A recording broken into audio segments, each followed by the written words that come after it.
Hey everyone, welcome back to Key to Learn English, the podcast that helps you grow your English and grow yourself at the same time. I'm Sarah. And I'm Ryan. And today we are tackling a topic that I think every single person listening has struggled with at some point. Maybe recently. Maybe right now, at this exact moment. Ryan, are you describing yourself or our listeners? Because I feel like this topic is very personal for you. Both. Honestly, both. Today's topic is how to stay focused on your goals. And I want to say up front, this is not a simple how-to list. This is a real, honest conversation about why staying focused is so hard, what actually gets in the way, and what you can do in real life, on real days, to keep moving toward what matters to you. And this is a B1 level episode, which means the English is clear, natural, and very useful. Whether you are learning English for work, for travel, for confidence, or simply because you love the language, today's conversation is designed for you. Every sentence is something you can actually use. And near the end of the episode, we have our word tour, 8 powerful English expressions from today. So stay with us all the way through. You do not want to miss those. But first, if Key to Learn English is part of your learning journey, please like this episode, subscribe to the channel, and share it with one person who has a big goal they are working toward. One share can change someone's day, maybe even their year. Okay, let's start with a question. Sarah, have you ever started a goal feeling completely excited and full of energy, and then, a few weeks later, you look up and realize you've completely lost the thread? The excitement is gone, the habit is gone, and you're not even sure how it happened?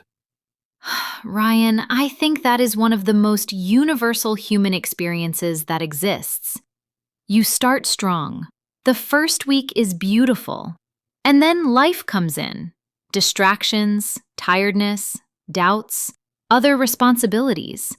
And suddenly the goal is somewhere far behind you, and you're not sure how to find your way back to it. And the worst part is, you feel guilty about it. Like something is wrong with you.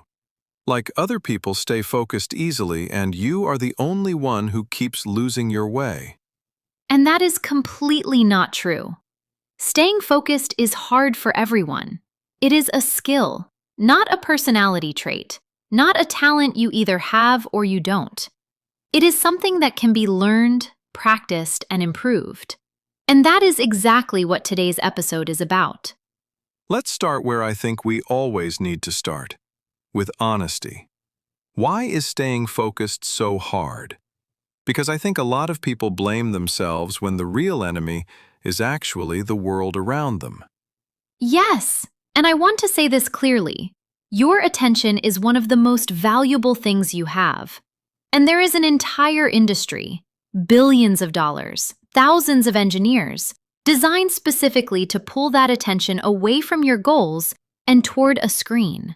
So when you lose focus, you are not weak. You are human. In a world that is engineered to distract you. Think about your phone. Every notification, every red number, every little sound, each one is designed to interrupt what you are doing and bring you back into someone else's system. And when you pick up your phone to check one message, suddenly 15 minutes have disappeared and you're watching a video of a dog who learned to open the refrigerator. Which is adorable, by the way, but not helpful for your goals. And the problem is not just phones. The problem is how our brains are wired. Human brains are actually designed to respond to novelty, to new things, new information, new stimulation. This was very useful for our ancestors, who needed to notice changes in the environment to survive. But today, it means our brain is constantly looking for something more interesting than what we are doing right now. Which means that the moment your English study becomes even slightly boring or difficult, your brain immediately starts suggesting alternatives. Maybe I should check social media. Maybe I should eat something. Maybe I should clean the kitchen. Maybe I should do literally anything except this. And that is not laziness. That is just your ancient brain doing what it was built to do. The key is learning to work with that brain, not to fight it, not to shame it, but to set up your environment and your habits so that staying focused becomes the path of least resistance. And there is one more reason staying focused is hard that I think we don't talk about enough. And that is the distance between where you are now and where you want to be. When a goal is big, when it feels far away, it can be very hard to stay motivated and focused on small daily actions that don't seem to be making a difference. You study English for 30 minutes. You don't feel fluent. You practice speaking and you still make mistakes. You put in the effort and the result isn't visible yet. And that gap between effort and visible result, that is one of the most discouraging places a person can be. Because the progress is happening, but you can't see it yet. And when you can't see your progress, it is very easy to tell yourself it isn't working and to stop. And that is the moment, that exact difficult moment where focus becomes the most important thing you can practice. Okay, let's name the specific things that steal our focus, because I think naming them makes them less powerful. When you can see your enemy clearly, you can plan for it. Focus killer number 1, and this one is huge. Social media. Not because social media is evil, but because it is designed to be endless. There is no bottom. There is no finish line. You can scroll forever, and the content never runs out.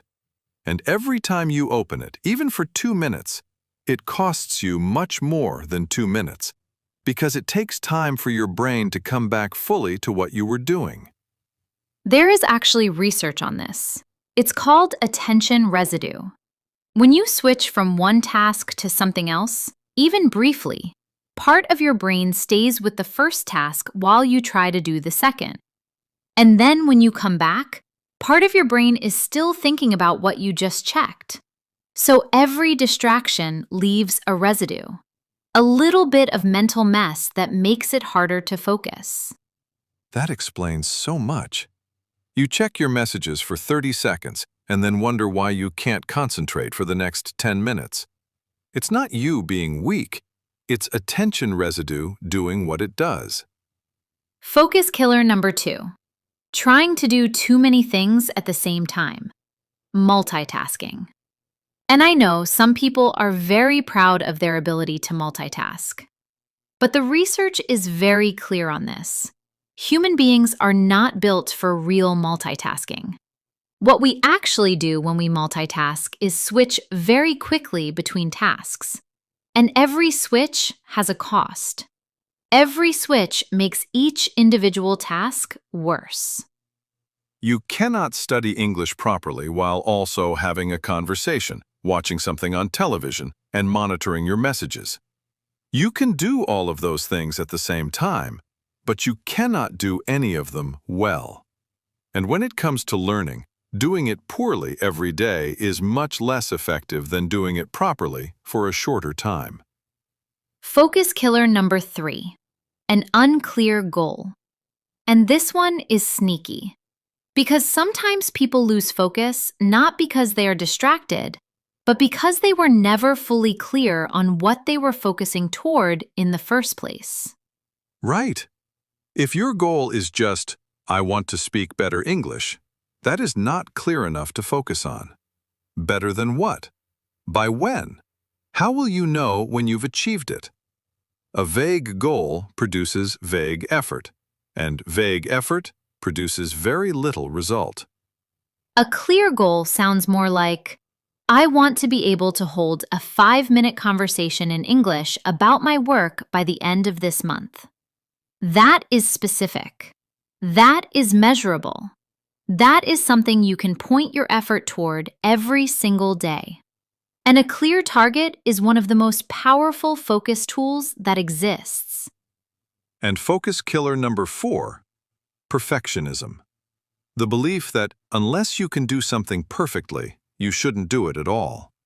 This one is particularly dangerous because it disguises itself as high standards, but what it actually does is paralyze you.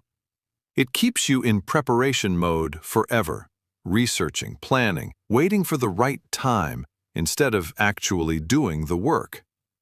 Perfectionists often have incredible goals and almost no visible progress because they are waiting for conditions to be perfect before they begin. And perfect conditions never arrive. The work happens in imperfect conditions, in real life, on difficult days, with limited time, with a tired brain. And that messy, imperfect effort, done consistently, is what actually builds something real. Okay, let's talk about what actually works. Not perfect people, because perfect people don't exist, but people who consistently make progress toward their goals. What do they do differently? First, and this is the foundation of everything, they protect their time. Truly focused people treat the time they spend on their goals like an appointment, not like free time that disappears if something else comes up. They put it in their schedule. They say, "This hour is for my English," and they protect it the way they would protect a doctor's appointment or a work meeting. Because here is the truth. Time will never just appear. Nobody wakes up one day and discovers they have 2 extra hours with nothing to do. Time is always full, so you have to carve out the time deliberately, and then defend it. Second, focused people design their environment for focus, not for distraction. This means phone in another room when studying, notifications turned off, a specific place, even just a chair, that your brain associates with concentration. Because your environment shapes your behavior more than willpower does. If your phone is on the desk next to you, you will pick it up. That is just what happens. So remove it. And this is such an important point. Willpower is like a muscle. It gets tired. If you use willpower to resist your phone all morning, you'll have less of it in the afternoon. But if your phone is simply in another room, you don't need willpower. The environment has already made the decision for you. Third, focused people use what is sometimes called time blocking. They divide their day into specific blocks of time, each dedicated to one thing. Not, "I'll study English when I get a chance," but from 7 to 7:30 every morning, that is my English time. One thing, one block, full attention. And 30 minutes of full, undivided attention is worth more than 2 hours of distracted, half-hearted effort. I really believe that. The quality of your focus matters more than the quantity of your time. Fourth, focused people reconnect to their why regularly. Not just once when they first set the goal, but often. They remind themselves why this goal matters, what it will feel like when they achieve it, who they are becoming in the process of pursuing it. Because the why is the fuel. When the road gets difficult, when you're tired, when progress feels slow, when you want to quit, the why is what keeps you moving. And if you haven't visited your why in a while, it grows quiet. And a quiet why cannot compete with a loud distraction. So write your why somewhere you will see it. On your phone screen, on a piece of paper next to your desk, in your journal. Keep it visible. Keep it alive. Because a goal you can feel is a goal you will keep working toward. And fifth, focused people track their progress. They make their consistency visible. A simple calendar where you put a tick every day you show up. A notebook where you record what you learned. A voice recording where you track how your spoken English is improving over weeks and months. Because progress is often invisible in the short term. You don't feel more fluent after one lesson, but after 60 lessons, When you look back at your first recording compared to your newest one, the progress is undeniable. And seeing that progress creates momentum, and momentum is the most powerful focus tool of all. Okay, last section. And this one I think is the most important of all, because it is the most honest. I love when Ryan says that, because it usually means something really good is coming. Here it is. You will lose focus. It will happen. Not once, many times. You will have a great week, and then a hard week, and the habit will break. Life will interrupt. Stress will arrive. Something unexpected will happen, and your beautiful routine will disappear overnight. That is not failure. That is just being human.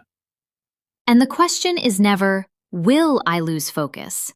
The question is, how quickly can I come back? Because the gap between losing focus and returning to focus, that is where the real battle is won or lost. Some people lose focus for a day and come back the next morning. Some people lose focus for a week and feel so guilty that the week becomes a month, and the month becomes a year, and the year becomes a story they tell about why they never finished what they started. And the only difference between those two people is how they talked to themselves during the gap. The person who comes back quickly says, okay, I lost some days. That happens. Back to it today. No drama, no self-punishment. Just back to it. The person who stays lost says, I already broke my streak. I've already failed. I may as well wait until Monday, until next month, until the conditions are better, until I feel ready again. And Monday becomes the most dangerous day in the English language. Because Monday never comes with better conditions. It comes with the same life, the same challenges, the same brain, just a week later and further from the goal. So here is the rule, and it is simple and it works. Never miss twice. Miss one day? Fine, life happened. Miss 2 days in a row? That is the beginning of a pattern. So your only job when you miss a day is to make absolutely sure you show up the next day. Even briefly, even for 5 minutes, just to prove to yourself that you are still in it. And when you come back after a break, do not try to make up for lost time. Do not do 3 hours to compensate for a missed week. Just do your normal amount, calmly, without guilt. The comeback is enough. The comeback is everything. Because every time you come back, every single time you choose to return after losing your way, you are proving something to yourself. You are proving that you are someone who does not give up. Someone who is bigger than their setbacks. Someone who is serious about this goal. And that proof, repeated again and again, becomes your identity. And your identity becomes your future. So if you have lost focus on your English recently, or on any goal that matters to you, today is your comeback day. Not Monday, not next month. Today, right now after this episode, you pick up where you left off, and you take one small step. Just one. And then tomorrow, one more. That is how big things get built.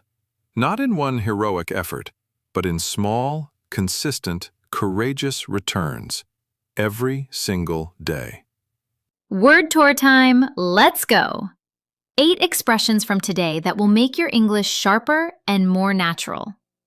Expression number 1. Stay on track. To stay on track means to continue making progress toward your goal without being distracted or going off course. For example, she had a difficult week, but she managed to stay on track with her English study by keeping her sessions short and consistent. Number 2, lose focus. To lose focus means to stop being able to concentrate properly, to get distracted and drift away from what you were trying to do. For example, he had a clear plan in January, but by March, He had completely lost focus and wasn't sure where his time was going. Number 3. Set a clear goal. To set a clear goal means to define exactly what you want to achieve, with specific details, not just a vague wish. For example, instead of saying, "I want to improve my English," she set a clear goal. Speak confidently at her job interview in 3 months. Number 4. Get back on track. To get back on track means to return to your plan or your routine after a period of distraction, interruption, or lost progress. For example, after missing a week of study, he decided to stop feeling guilty and just get back on track, starting with 5 minutes that evening. Number 5. Stay the course. To stay the course means to continue with a plan or a goal despite difficulties, delays, or temptations to give up. It suggests patience and determination over a long period of time. For example, the results were slow, but she stayed the course, and 6 months later, the improvement was impossible to ignore. Number 6. Keep your eye on the prize. To keep your eye on the prize means to stay focused on the final goal, to not be distracted by small problems or setbacks along the way, because you always remember what you are working toward. For example, when he felt like quitting, he looked at the photo of his dream university and kept his eye on the prize. Number 7. Lose momentum. To lose momentum means to slow down or stop after you had been making good, regular progress. Momentum is the energy that builds when you are consistent, and it is much harder to rebuild once it is lost. For example, she lost momentum during the holidays and found it very hard to restart her daily practice in January. And number 8. Bounce back. To bounce back means to recover quickly after a setback, a failure, or a difficult period, to return to your normal strength and progress with energy. For example, he missed 2 weeks of study, but he bounced back quickly. No guilt, no drama, just back to work. Let's say them all together. Stay on track. Lose focus. Set a clear goal. Get back on track. Stay the course. Keep your eye on the prize. Lose momentum. Bounce back. Beautiful expressions. All of them real. All of them useful. All of them yours. Comment challenge time. And this one connects directly to everything we talked about today. Here it is. Go to the comments right now and finish this sentence. My number 1 English goal right now is, and I will stay focused on it by... So 2 parts. Your goal, specific and clear, and your plan to stay focused, even if the plan is small. Especially if the plan is small. Maybe it's, my number 1 English goal is to understand podcast conversations without subtitles, and I will stay focused by listening to 1 episode every morning before I check my phone. That is a real plan. That works. Or maybe, my goal is to write 3 sentences in English every night before bed, and I will stay focused by keeping my notebook on my pillow so I can't miss it. Physical reminders are underrated. When you write your goal in the comments, something shifts. It becomes more real. It becomes a commitment, not just a thought.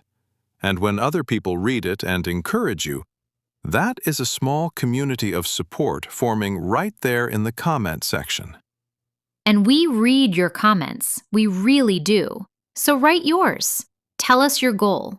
And let's keep each other focused together. Before we finish, one last thought. Focus is not about being perfect. It is not about never getting distracted. It is not about having the ideal conditions or the ideal mindset every single day. Focus is simply about returning. Returning to what matters. Returning after every distraction. Returning after every setback. Returning again and again and again. until the returning becomes your identity. You have a goal. It is worth having. It is worth returning to. And every day that you show up, even imperfectly, even briefly, even on the hard days, you are becoming someone who finishes what they start, someone who is serious, someone who will get there. Your English is growing right now. In this moment, listening to this podcast, you are practicing. You are focused.